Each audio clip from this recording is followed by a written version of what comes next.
नवाज शरीफ को हर दौर में पाकिस्तान को मजबूत करने की सजा दी गई है।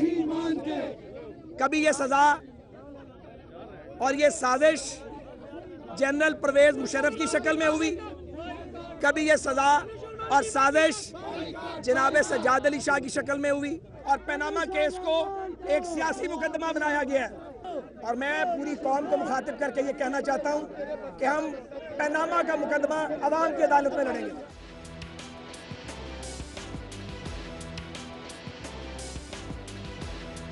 ख्वाजा साद रफ़ीक और दीगर वज़रा जो हैं वो तो अब बाकायदा सुप्रीम कोर्ट को धमकियाँ ही देने पर आ गए हैं, और जो उनकी गुफ्तगू है वो ये है कि किसी तरह उनके ऊपर कंटेम्प्ट का केस हो और पनामा के ऊपर से अवाम की नज़रें हट जाएं और वो कह सकें हम सियासी तौर पे शहीद हो गए हैं।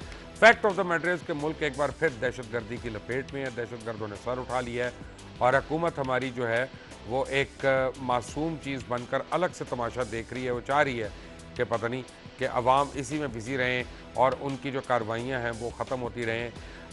हुकूमती MNA MPA और वज़रा जो हैं उनके इलाकों में PC1 एक ही दिन में अप्रूव होके उसी दिन यानी उनकी अथॉरिटीज़ वगैरह सब कुछ इशू होना शुरू हो गई हैं। लगता ही है कि फ़ैसला कर लिया गया है कि अगर पहले आराम से लूट रहे थे तो अब बेशर्मी से ये बाज़ार जो है वो गर्म हो गया है।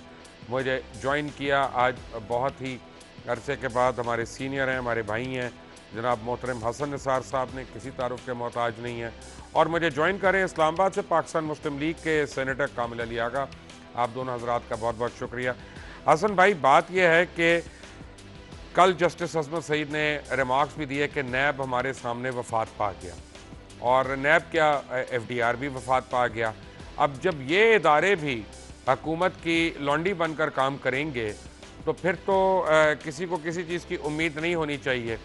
और दूसरी तरफ गाजर मूली की तरह लोग कट रहे हैं और इंसानी लाशें जो हैं टुकड़ों में कूड़ों के ढेर से बरामद हो रही हैं। तो हर तरफ का हमें अपने माशरे का पहलू जो है वो गला सड़ा जो है वो इसमें नज़र आ रहा है। क्या कहेंगे आप? Thank you very much Mubashir Luqman साहब, आपने बहुत ही लोडेड आपका इंट्रो था और सवाल है। कोशिश करता हूँ जितनी इस बुढ़ापे में याददाश्त साथ दे तो मैं जवाब दूँ।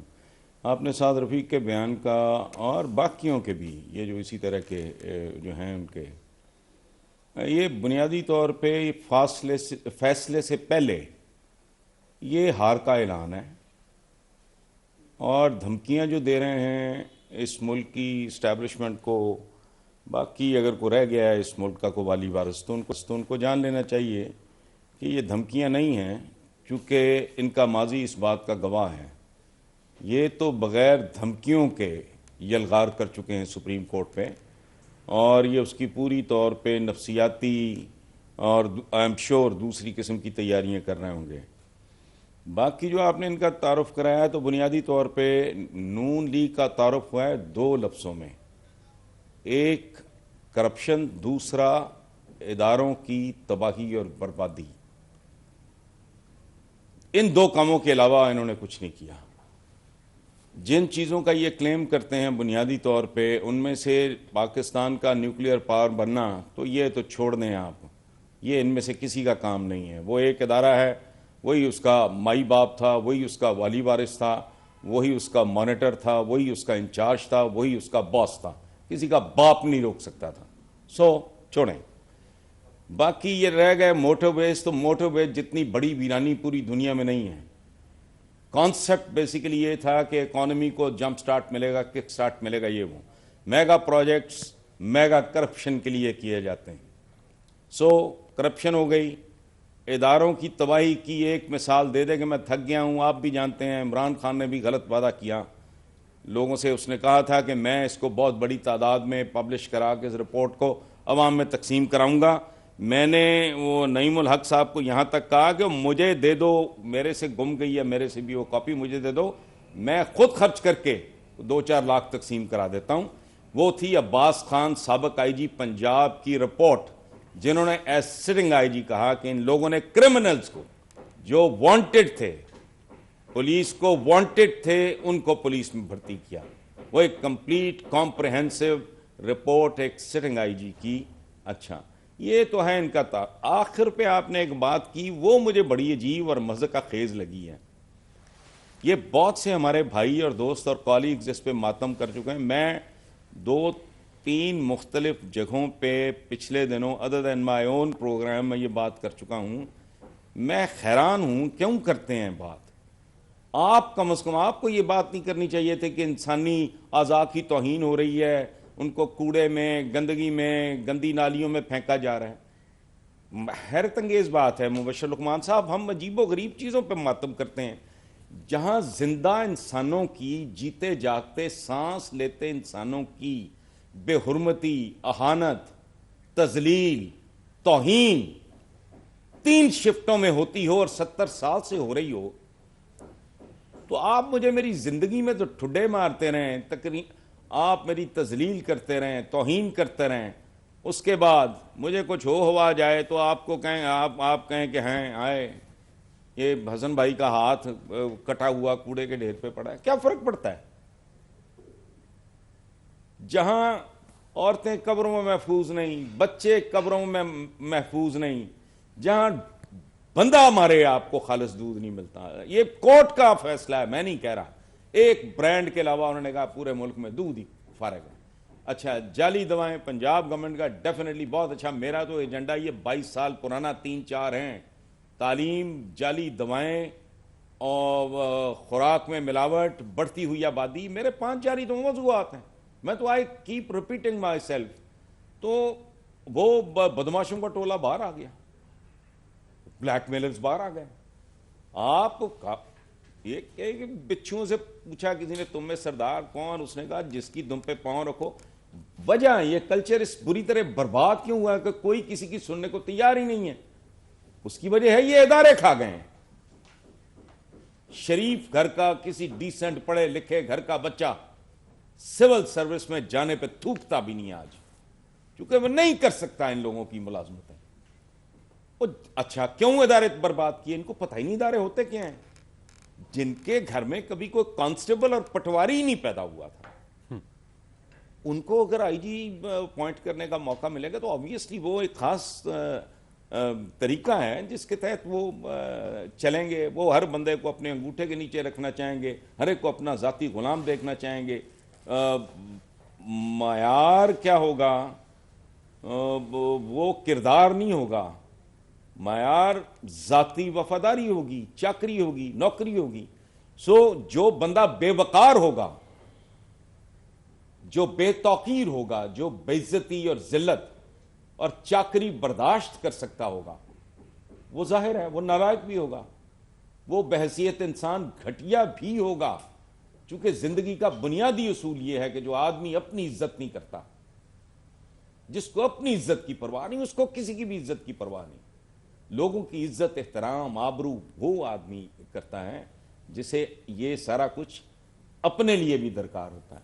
सो वो इस तरह की ये जोकर्स अपने गिर्द इकट्ठे करते हैं जो इशारों पे नाचते हैं। और कमाल की बात है, इनके प्राइड देखें कैसे कैसे।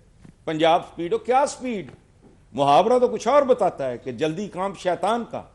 Give everything it's due. बच्चा 9 महीने के बाद ही डिलीवर हो तो अच्छा लगता है। आप कहें बड़ी फुर्ती दिखाइए, वो 7 माह होगा। आप उसकी सर्जरी कर लो 6 महीने के बाद, जिंदा तो शायद वो निकल आए, लेकिन वो पूरी जिंदगी एक अधूरा, नामुकम्मल और कमजोर बच्चा होगा। सो एक मारा धाड़ी का आलम शुरू हो जाता है। जैसे तातारियों की यलगार है, अब ये ऑरेंज बन रही है। ऑरेंज सही है गलत है मैं उसकी बात नहीं कर रहा, but there is no planning. कोई सर नहीं है, कोई पैर नहीं है, कोई ट्रांसपेरेंसी नहीं है। सो इदारों की तबाही और बाकी सारा कुछ जो इस वक्त कोर्ट में है उसका फैसला आ जाएगा।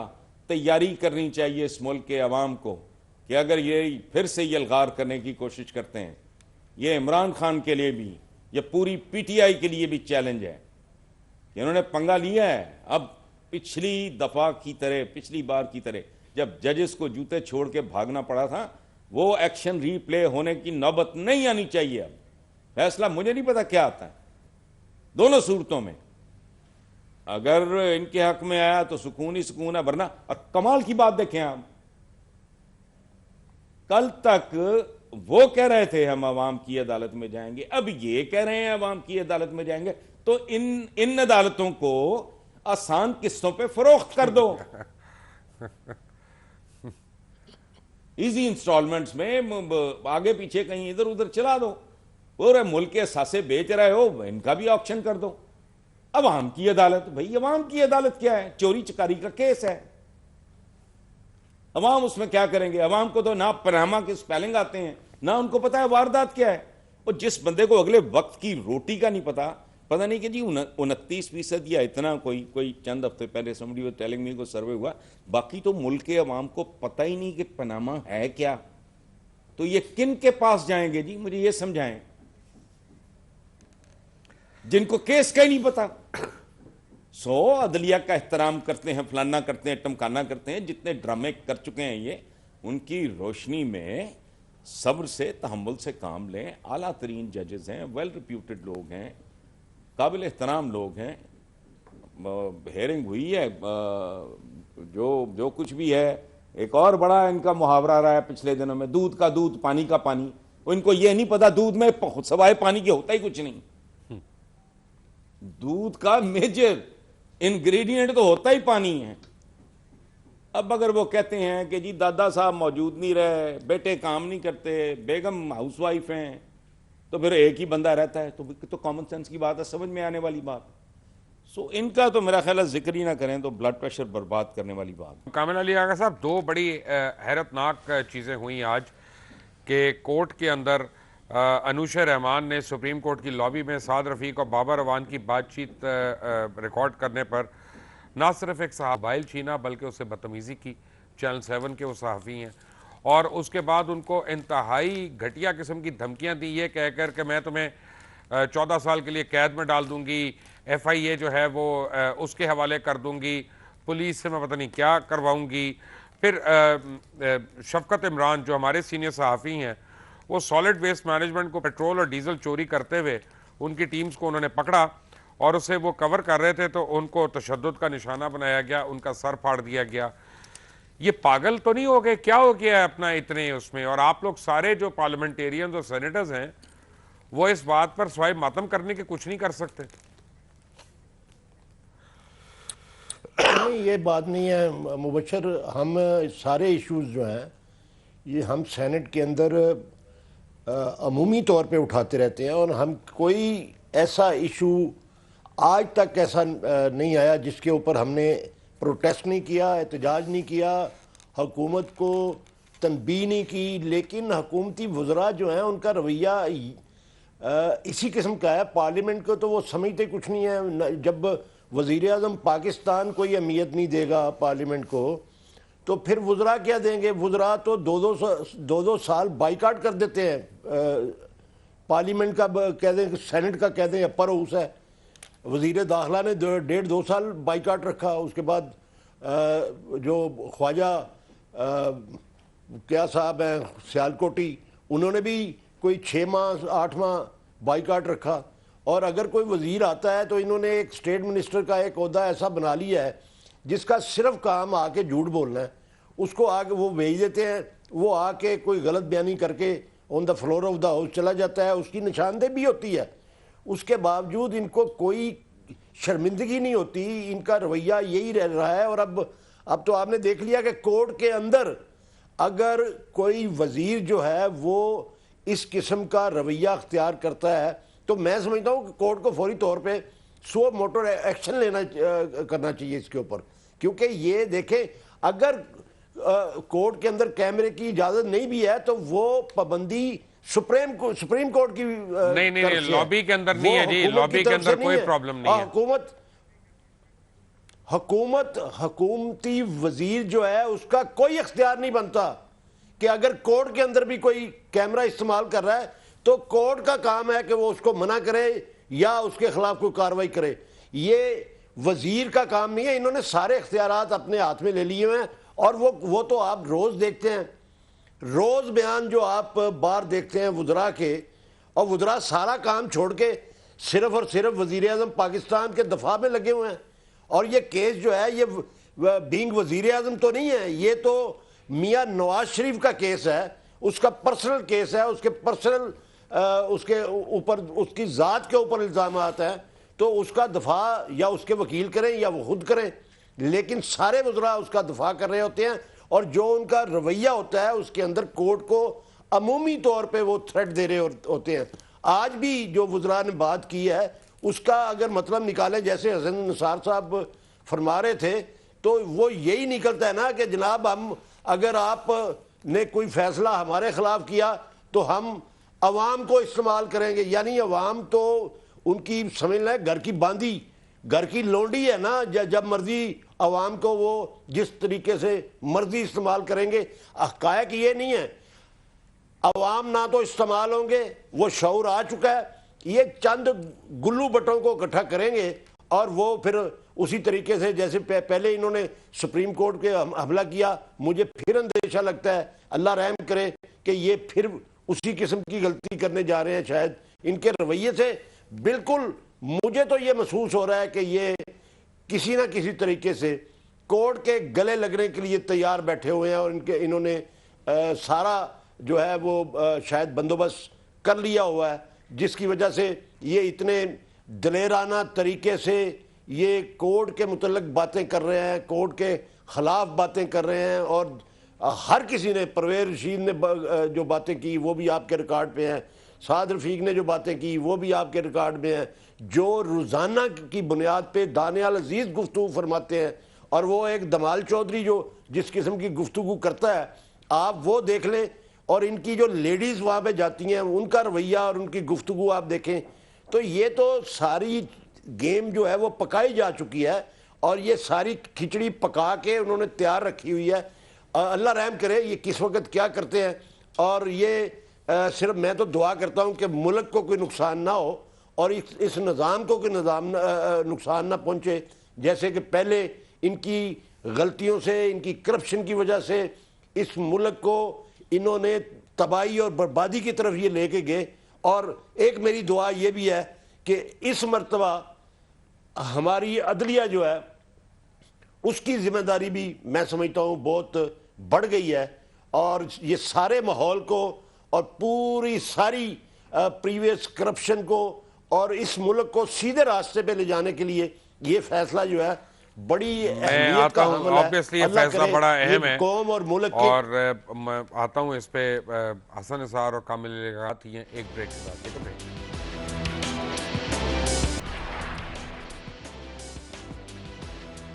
Welcome back from the break. और ब्रेक पे जाने से पहले आप कामिल अली आगा और हसन निसार साहब की गुफ्तगू सुन रहे थे।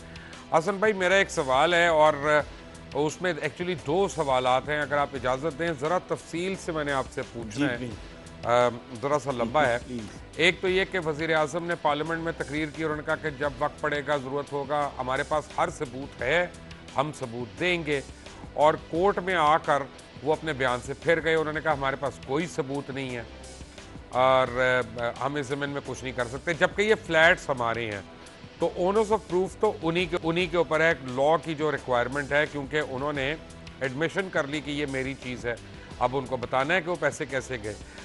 दूसरा जो सवाल है मेरा इसमें कि अगर मैं एक लम्हे के लिए मान भी लूँ कि ये पैसा जायज़ तरीके से गया, एक लम्हे के लिए, जो कि बिल्कुल नाजायज़ है, तो ये तो साबित हो गया कि 40 साल से इस कतरी फैमिली के साथ और रूलिंग फैमिली के साथ वज़ीर आज़म के फैमिली के ना सिर्फ अफेयर्स हैं बल्कि बिजनेसेस हैं, और इतना ईमान वाला बिजनेस है कि वह बगैर किसी रसीद के कई मिलियन दिरहम दे दिए जाते हैं, कई मिलियन डॉलर दे दिए जाते हैं, और उनका जो इंटरेस्ट है उसके साथ उनको फ्लैट्स की सूरत में वापस भी हो जाता है।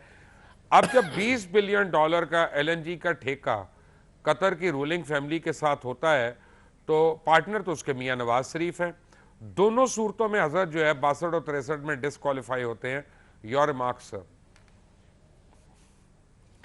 इसमें मुबश्शिर साहब सच्ची बात यह है, 62-63 तो बहुत ही मज़े का खेज़ है। इस पे तो मैं अल्लाह ना करे मैं इस गंद का कभी ज़िंदगी में सोचूं भी, इसलिए कभी ना कॉलेज में, ना स्कूल में, ना यूनिवर्सिटी में मैंने कभी पॉलिटिक्स, मुझे वैसी नापसंद चीज़ है। इस पे तो आप चाहें तो मैं बआसानी डिस्क्वालीफाई हो सकता हूँ। अच्छा, उसको हम अलग रखें। एक दो चीज़ें मैं बुनियादी मैं जो आज तक समझ नहीं पाया, दो चार बार मैंने जिक्र भी किया है, कहीं से कोई जवाब नहीं आया। ये जो उन्होंने कहा था ना, हमारे पास सबूत हैं, मेरी किताब खुली है और मेरी ज़िंदगी की किताब और फलाना, वो वो घटिया किस्म की वो नसर निगारी, वो ये ब्लफ था। ब्लफ ये हैं, ये इसमें तो शक कोई नहीं, ब्लफ था। आप देखें, मुल्क संवारो तो पता नहीं क्या कराओ, और कभी पीली टैक्सियां, कभी हरे ट्रैक्टर, ये सारी चीज़ें किधर गईं? वो आशियाने किधर गए? वो रेकॉर्ड किधर गया? एक इतनी लंबी फहरिस्त है इन, ये ब्लफ खेलने वाली बात थी ना सारी। अच्छा, रात गई बात गई, धूम धड़के से करोड़ों रुपया मुल्क का खर्च करके रेकॉर्ड का तमाशा लगाया। भाई कहाँ गया रेकॉर्ड? अच्छा, रेकॉर्ड नहीं, सॉरी, रजोआ चिन्होट वाला, सॉरी सॉरी सॉरी, रजोआ। अच्छा, अब वो भी एक ब्लफ था, वो ब्लफ कॉल हो गया। कॉल ऑफ हो जाए जब ब्लफ, तो फिर वही कुछ होता है जो हुआ कि हमारे पास तो कुछ भी नहीं है जी, वो दादाजी थे, जो अब्बा जी थे, फलां था, यूं था, कतरी आ गया, फलाना आ गया, ये वो सारा, वो तो एक ब्लफ था। वो लग गया तो तीर, नहीं तो तुक्का, वो तुक्का साबित हुआ। अब चलते हैं कि भले वक्तों में 1857 में जंग आज़ादी के फौरन बाद जब ये खरबपति थे, तो तब से कतरियों के साथ ताल्लुक था। अच्छा, पहली बात तो ये है कि एक बहुत ज़्यादा ड्रामेटाइज करते हैं कि नेशनलाइजेशन हुई, और नेशनलाइजेशन होने का मतलब ये है कि ये वो बड़े कारोबारी थे। ओ भाई, गलत है। भुट्टो साहब ने झक मारी थी, उन्होंने तो जिनिंग फैक्ट्रीज और फ्लोर मिल्स वो भी नहीं छोड़ी, वो तो सॉर्ट ऑफ कॉटेज इंडस्ट्रीज हैं।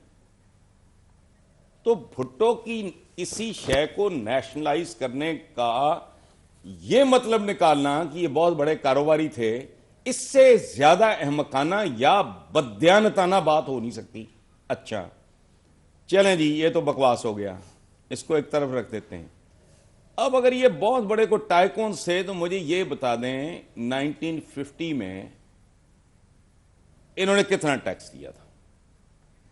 चलें 50 बहुत पीछे चला गया, मैं तो 1857 से शुरू करना चाह रहा हूं, पुराने रऊ साहब का हिसाब। लेकिन मुझे बताएं ये कि 1960 में इन्होंने कितना टैक्स दिया, इनकम टैक्स? कोई मोटी बात नहीं, कारोबार के साइज का अंदाजा हो जाएगा। दो ही चीजें हैं, अगर ये बहुत बड़े अपने अहद के बिल गेट्स थे और टैक्स इनका चंद हजारों में था, तो इसका मतलब है टैक्स चोरी कर रहे थे।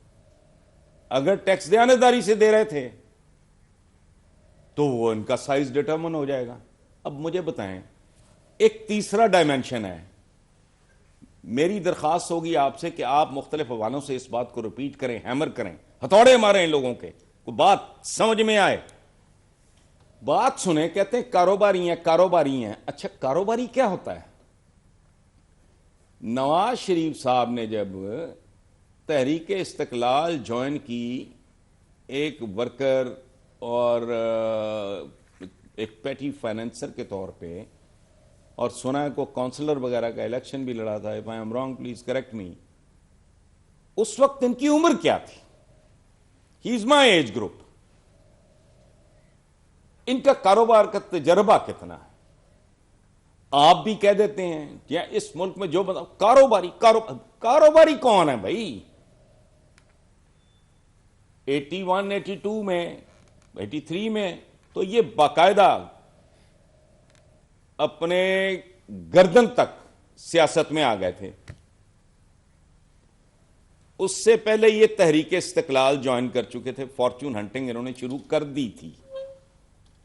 ठीक है, इनका बाद में जिलानी साहब अल्लाह गरीक रहमत करे, उन्होंने वजह तो ना फ्लूक लग गया, और फिर चल चुके सियाने तो थे। मुझे ये बताएं कि एक आदमी जो ग्रेजुएशन करता है या लॉ करता है, by the time you come into the practical life, specially business, तो आप 2, 4, 5 साल में कितने का कारोबारी बन जाते हैं? मुझे समझाएं जरा। हमें तो 72 से लेके जर्नलिज्म की आज तक समझ नहीं आई पूरी तरह। मैं न्यूज रूम की एबीसी नहीं जानता, मैं रिपोर्टिंग की एबीसी नहीं जानता, मेरा इल्म मैगजीन्स की हद तक महदूद है। तो मुझे आप ये बताएं, ये कारोबारी ये नहीं है। इनके वालिद एक मेहनती सेल्फ मेड आदमी थे, दस्तकार से शुरू होके वो एक मुनासिब दर्जे के ये मलक नज़ीर साहब सुन रहे होंगे, अल्लाह उन्हें सेहत दे, जिंदगी दे, मुबारक सिनेमा के मालिक। मेरा उनके साथ पुराना ताल्लुक है। यूनिवर्सिटी में मेरे एक दोस्त थे, कज़न थे, सेकंड कज़न थे मेरे, इम्तियाज़ ताजी उनका नाम था। उनके और मलक नज़ीर साहब की दिन रात की दोस्ती थी। ये उनकी साइड के या क्रॉलरी के तौर पे उनके साथ हुआ करते थे। उनसे जाके रिकॉर्ड करा के कह दें कि ये हसन निसार झूठ बोल रहा है। इसका मतलब है कि ये तो नवाज शरीफ अंदाजा हर है जगह पे साइज झूठ का। बोल रहे हैं। सर मैं तो एक लॉजिकल बात कर रहा हूं ना जी। मैं बाप के कारोबार में 2-4 साल रहता हूं, उसके बाद मैं ट्रैक ही चेंज कर लेता हूं, तो मुझे आप कारोबारी होने को तो ताना ना दें। छोटे मियां साहब इनसे भी छोटे हैं, तो कहां के कारोबारी हो गए? बाद में तो इनकी इंडस्ट्री बन गई पॉलिटिक्स। यही तो रोना है। 2 और 2 4 हमारे स्कूलों में, कॉलेजों में जिसे कहते हैं ना रीजन, लॉजिक, रैशनल, कोई आउट ऑफ बॉक्स थिंकिंग, को क्रिएटिव थिंकिंग, को थर्ड डायमेंशन को देखना सिखाया जाता ही नहीं। मुझे बता दें आप, तो सैकड़ों का बच्चा भी हो, वो 2-3 साल बाप के साथ काम करे, उसके बाद वो बिल्कुल ही डायमेट्रिकली ऑपोजिट धंधे में चला जाए, पॉलिटिक्स में। पॉलिटिक्स से क्या ताल्लुक है कारोबार के साथ भाई? ये एलसी खोलनी है तो प्रोडक्शन करनी, तो पॉलिटिक्स में तो कारोबार import करनी किया और ना। एक्सपोर्ट करनी। मैं वही अर्ज कर रहा हूं, उसके बाद कोई कारोबार अगर इन्होंने किया है तो वो पॉलिटिक्स का कारोबार है, जिसे मुहज्जब जबान में कहते हैं कॉन्फ्लिक्ट ऑफ इंटरेस्ट। इस मुल्क का तो वाली वारस डे 1 से कोई नहीं है। बाबाए कौम की रुखसती के बाद पहले जो तबका आया वो टॉर टप्पे, बदमाशी, बादशाही के लिए ये कारोबार करता था। वो चोर चकार नहीं थे, वो तोंदे और मूंछें रखते थे, शेरवानियां पहनते थे, वो असेंबलियों में जाते थे तो उनकी बड़ी बड़ी शेवलेज वगैरह इस तरह की गाड़ियों में साथ उनके पालतू कुत्ते भी होते थे। वो टॉर टप्पे के लिए करते थे। अमीर मोहम्मद खान ने गवर्नरी सिर्फ शोशाह के लिए की थी, माल नहीं बनाया था। नवाबजादा नसरुल्लाह में ये एक क्लास थी। उसके बाद जब ये एक तबका है, मुझे बताएं यार, मुझे एक बात बताएं मुबश्शिर साहब, ये सामने की बातें हैं। जुल्फकार अली भुट्टो की कैबिनेट का कौन सा वजीर है जो अरबपति हुआ? मॉल टाउन पार्क में मुस्तफा खर आज भी धक्के खाता फिरता है। शलवार उसने टांगी भी होती है ऊपर, और वो अल्लाह लोग सा वहां फिर रहा होता है बेचारा। इफ्तिखार तारी मरहूम, अल्लाह उन्हें गरी के रहमत करे, वहां इमेज था गरी बड़ा कोई वो बदमाश और ये और वो। उसको मैंने बसों पे धक्के खाते देखा है इसी शहर में। डॉक्टर मुबश्शिर हसन साहब हैं, अल्लाह उनका बाबरकत साया हम पे सलामत रखे। गुलबर्ग में जाके मेरा ख्याल है उनके घर में पिछले 40 साल से पेंट नहीं कह रहा मैं, सफेदी भी नहीं हुई। मेन बुलवार्ड पे, मेन मार्केट के मोरलेस ऑपोजिट घर है। वो जो सड़क आगे जाती है छोटी मार्केट को, उसके लेफ्ट पे कॉर्नर वाला घर है। और मुझे बताएं खुर्शीद हसन मीर, मुझे बताएं अफजल सिंधु, किस किस का नाम लूं मैं? वो इन सारों के बॉन्ड निकल आए, इनकी लॉटरी निकल आई। और लॉटरी भी क्या यार, पाकिस्तान में तो लॉटरी भी घटिया किस्म की होती है, पता नहीं 10, 20, 50। अगर आदमी बेशरम हो जाए तो फिर उसको कोई फर्क नहीं पड़ता ना हसन साहब। नहीं, मैं और बात कर रहा हूं। मैं शर्मी और बेशर्मी, हया और बेहयाई की बात ही नहीं कर रहा। मैं कह रहा हूं कि इनके इक्तदार से पहले जो ट्रेडिशन थी, जो कल्चर था पॉलिटिक्स का, वो क्या था। इसमें मैं झूठ हूं तो मुझे करेक्ट करें।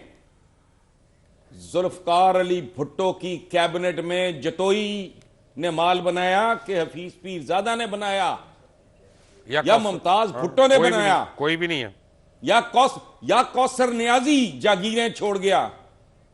ओ बंदगाने खुदा, अपने जवाल पे मातम करने और समझने की बजाय हम इधर उधर छोटी छोटी बातों में घुस जाते हैं। पनामा हो गया, फलाना हो गया। कल तक तुम कितने खूबसूरत लोग थे, सियासी तौर पे बौंगियां मारते होगे, भुट्टो साहब ने ये कर दिया, भुट्टो साहब ने वो कर दिया। और लेकिन भाई माली तौर पे नीट क्लीन लोग थे। उससे पहले अयूब खान ने जब एब्डो इल्जामात लगाए तो पता क्या करप्शन के इल्जामात क्या थे कि जी मेरी इंटाइटलमेंट थी 500 रुपया, मैं मिसाल दे रहा हूं, मुझे फिगर्स याद नहीं रहते, मेरी इंटाइटलमेंट है 500 रुपया महाना टेलीफोन का, तो मेरा बिल 550 आता रहा, मैं करप्ट हूं। ये थी करप्शन। तो आप इन लोगों ने तो पूरा कल्चर बर्बाद करके, सुना था कभी जर्नलिज्म में लिफाफा? इस शहर में कौन नहीं जानता, किताबें मौजूद हैं, तारीखें मौजूद हैं कि उन किताबों में बैंकों के नाम मौजूद हैं और रकमें मौजूद हैं, किन किन को प्लॉट दिए वो मौजूद है, उनके नाम मौजूद हैं। और कल्चर क्या इंट्रोड्यूस कराया, सुभान अल्लाह, कि भाई ये प्लॉट दान कर रहे हैं चीफ मिनिस्टर साहब। अच्छा, उन्होंने कहा जी हाँ प्लॉट तो जी ठीक है, बहुत मेहरबानी, लेकिन ये मैं बनाऊंगा कैसे? अच्छा हाँ, एक और प्लॉट ले लो, वो बेच के बना लेना। तो ये इन्होंने तो लोगों को सिखाया है, ये एकेडमी है। हम तो एवं कह देते ना मुंह उठा के कि दिलीप साहब अदाकारी के की दर्सगाह हैं और फैज साहब शायरी के फलां हैं और अल्लामा इकबाल, नहीं, ये एक दो कारोबारों के तो ये मुजद हैं। तो अब ये पनामा ऊपर से आता हूं, इस पे इमरान खान के पीछे पड़े हुए हैं। हसन भाई मैं आता हूं इस पे, मेरे साथ ही हैं कामिल अली आगा भी। Take a break.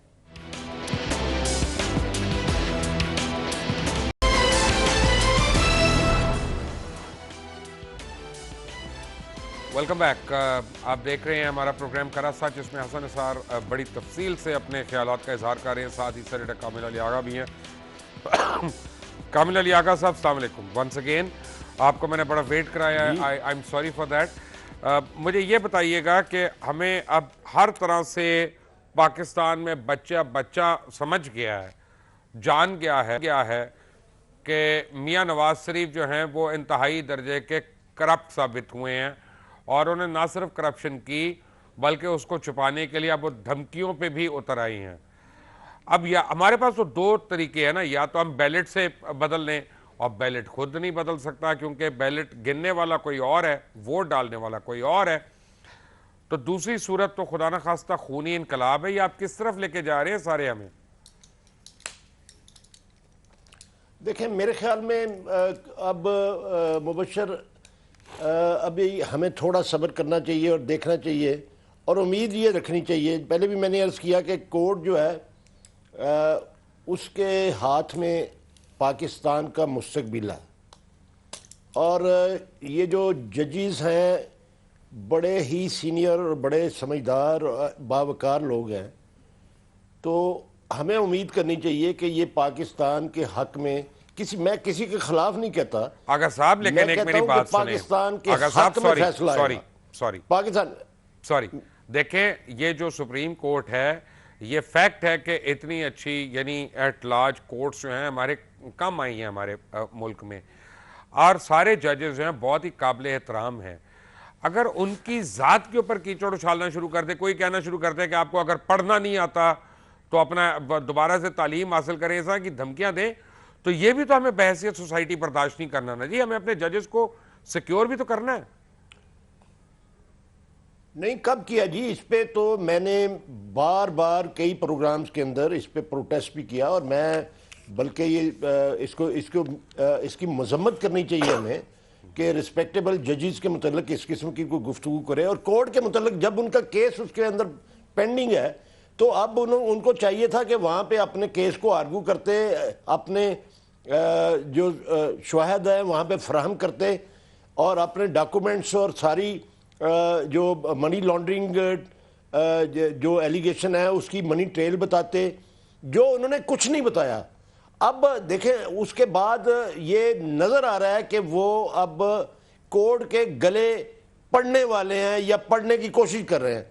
तो ये तो इनका रवैया पहले से भी मौजूद है, ऑन रिकॉर्ड है। इन्होंने जिस तरीके से सुप्रीम कोर्ट के ऊपर हमला किया, और जिस तरीके से जैसे हसन निसार साहब फरमा रहे थे कि जजेस जो हैं वो बेचारे परेशानी में उनको कोर्ट से भागना पड़ा, तो ये शायद फिर वही रवैया जो है अख्तियार करने जा रहे हैं। लेकिन अल्लाह रहम करे, और मैं समझता हूँ कि कोर्ट भी इस वक्त मेरे ख्याल में ये सब चीज़ें समझ रही होगी और सारी चीज़ें देख रही है, और वो जो अच्छे जजेस हैं वो सारा इस रवैये को देख के और जो शुहाद के मुताबिक जो फैसला होगा वो अच्छे से अच्छा फैसला देंगे, और उनको भी मेरे ख्याल में इससे ज़्यादा, हमारे से भी ज़्यादा एहसास होगा कि ये पाकिस्तान के मुस्तकबिल का फैसला है। ये नवाज शरीफ के ख़िलाफ़ फैसला नहीं है, ये सिर्फ एक करप्ट आदमी के ख़िलाफ़ फैसला नहीं है, ये पाकिस्तान की पूरी हिस्ट्री में जितने करप्ट थे, हैं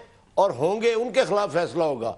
और पाकिस्तान को सीधे रास्ते पे चलाने के लिए मैं समझता हूँ ये एक अहम और अहम तरीन फैसला होगा। बाकी रही इनके रवैयों की बात, ये गंद मचाते रहेंगे, ये गंदे लोग हैं, इन्होंने साबित कर दिया है। इस अदालत के कार्रवाई के दौरान भी इन्होंने अपने सारे करैक्टर जो हैं, अपने सारे रवैये जो हैं, वो सारे के सारे वाशगाफ अंदाज के अंदर कौम के सामने रख दिए हैं। वो एक अलग, मुझे ये जब कहते हैं ना कि अवाम के पास जाएंगे, तो अवाम के पास जब जाएंगे तो अवाम ये सारी चीजें देख चुकी है, इनका सारा गंद देख चुकी है, इनकी करप्शन जो है। अब जो अवाम की बात करते हैं, अवाम तो फैसला दे चुके, अवाम के किसी बंदे अभी बाहर निकले मुझे और असल किसी में से पूछे, मेरे पास वो बताएंगे आपको कि ये करप्ट लोग हैं। मेरे पास वक्त की कमी है, और हसन भाई से मैंने सिर्फ एक सवाल पूछना है, और क्विक सवाल है, क्योंकि कम लोग जानते हैं। हसन निसार साहब के फॉलोअर्स और फैंस तो मिलियंस में हैं, लेकिन इनकी जो स्ट्रेंथ है वो कम लोग जानते हैं कि मईशत के ये माहिर हैं और माशियात के, और यानी इकनॉमिक्स में इनका मास्टर्स है। तो हसन भाई, यहाँ पे इकनॉमिकल चोरी या मुआशी दहशत गर्दी का एक केस आला अदालत में चल रहा है, आपके ख्याल में क्या मियां नवाज शरीफ गिल्टी हैं और उनको सजा होगी या नहीं? देखिए जी, कोर्ट के हवाले से तो मैं कोई नहीं, मैं एक बुनियादी बात आपको अर्ज कर देता हूँ। मईशत के हवाले से इक्तसादियात, अखलाकियात, दीनियात, तीनों के हवाले से जिस बर्तन का पेंदा नहीं होता उसे समंदर भी नहीं भर सकते। पाकिस्तानी इक्तसादियात का पेंदा ये खा गए हैं, जंग लगा उसको इनकी सूरत में, वो खाया गया। और नौबत आ गई, ट्रांसपेरेंसी वाले भी कह रहे हैं कि करप्शन को लगाम दिए बगैर इस मुल्क का मुस्तकबिल नहीं है, और अगर ये अदालतों के साथ वही हरकत करते हैं तो ये मुल्क के मुहाफ़िज़ों की बुनियादी और अव्वलीन जिम्मेदारी है इसको इंश्योर करना, जजों की इज्जत, उनके एहतराम को, अदलिया के वकार को। और एक आखिरी बात मैं अर्ज कर दूं, मैं जब से ये पनामा वाला मामला शुरू हुआ है, मैं दो बातें कर रहा हूं। पाकिस्तान की 70 साला तारीख में दो बड़े वाकयात हैं, एक ढाका, दूसरा ये डाका। अगर ये साबित हो जाता है फिर इनका कोई जवाब नहीं, मुझे नहीं पता होता नहीं होता। मैं एज एन इंडिविजुअल अल्लाह को हाजिर नाजिर जान के कहता हूं, I am fully convinced that they are guilty. मैं, जिसे कोई लॉ की कोई अकल समझ ये वो नहीं है, कॉमन सेंस अल्लाह ने बहुत दी है, लेकिन मैं चूंकि कानून का तालिब इल्म नहीं हूं, एक आम अदना सड़क छाप शहरी के तौर पे डे वन से अब तक जो कुछ मैंने सुना, उसके बाद मैं कसमन कह सकता हूं, मेरा दिल और इनके अपने लोग, मैं यहां तक जाने को तैयार हूं, वो जानते हैं कि गिल्टी, लेकिन चूंकि उनके अपने मुस्तकबिल इनके मुस्तकबिल के साथ वाबस्ता है, उन्हें इनसे हमदर्दी नहीं है। सो ढाका के बाद ये डाका दूसरा बड़ा, और ये फिर आखिरी फैसला कर देगा। हसन निसार साहब, थैंक यू वेरी मच। कामिल अली आगा, आपका शुक्रिया। और बिल्कुल इसमें क्लियर बात है कि ढाका और अब डाका, पहले एक मुल्क तोड़ा गया, 2 लाख हुआ, और इस डाके से खुदा न खास्ता मुल्क पूरा डूब सकता है अनलेस एंड अनटिल डाकुओं को पकड़कर उनको ताज़ीरात पाकिस्तान के तहत कड़ी से कड़ी सज़ा ना दी जाए। अल्लाह हाफ़िज़।